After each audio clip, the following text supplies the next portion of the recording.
Anong gagawin mo kung may makita kang baby cobra sa loob ng helmet mo?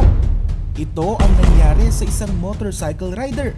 Panoorin kung paano niya inalis ang cobra sa kanyang helmet.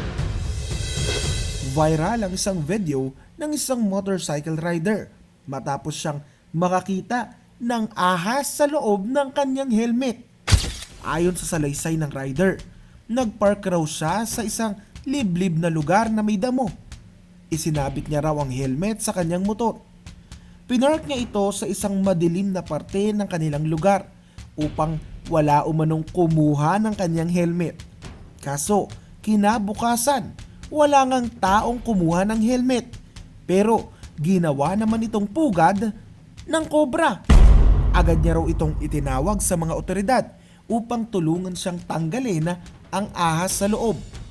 Kahit maliit, makikita dito ang pagiging maliksi ng ahas.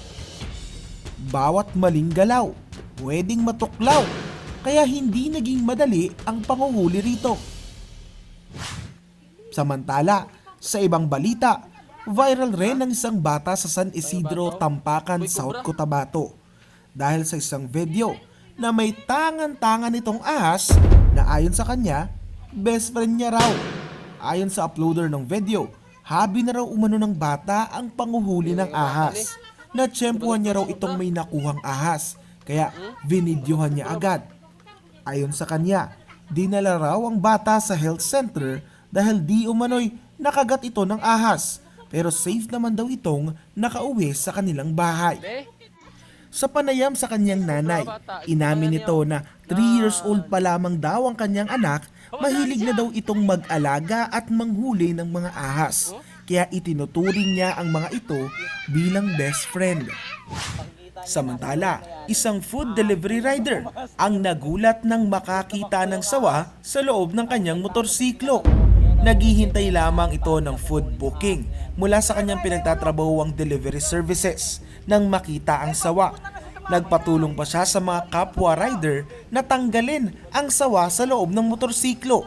Nahirapan sila dahil naglingkis na ang sawa sa mga wirings ng motorsiklo.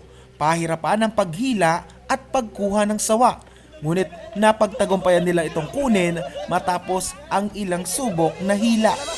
Naway irespeto nating mga tao ang lugar ng buhay ilang. Dahil kapag sila ang pumunta sa atin, baka hindi maging maganda ang resulta. Ikaw, kung may makita kang ahas, ano ang una mong gagawin?